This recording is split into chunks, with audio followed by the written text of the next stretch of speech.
Hare Krishna, Sadar Pranam, a very warm welcome to the day 44 of my YouTube channel, Dental Tips.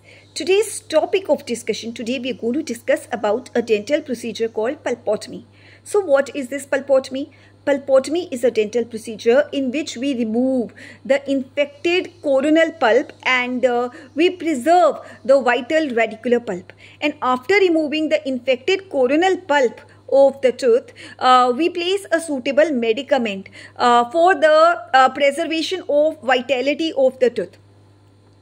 So, what are the indications of pulpotomy? That is, what are the conditions in which pulpotomy can be performed? Pulpotomy can be performed in both deciduous teeth as well as in permanent teeth.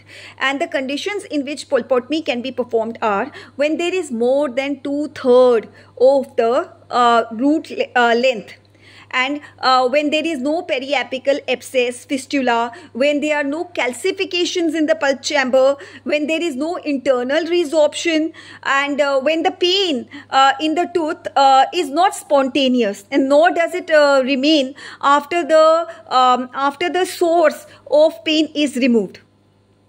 And when the preservation of tooth is more important than extraction of the tooth, and when the periodontium is healthy, and when the tooth is not necrotic, and when the tooth can be saved. So these are the conditions in which pulpotomy can be performed. And now, what are the contraindications of pulpotomy? What are those conditions in which we cannot go for pulpotomy?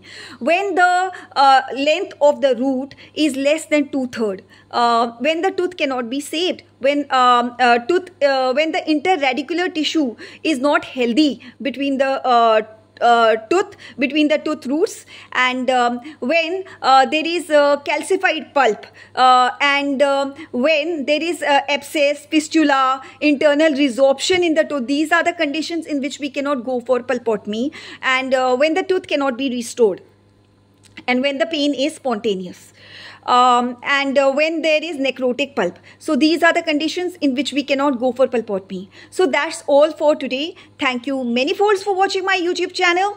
Jai Shri Krishna. Vadhe Vadhe.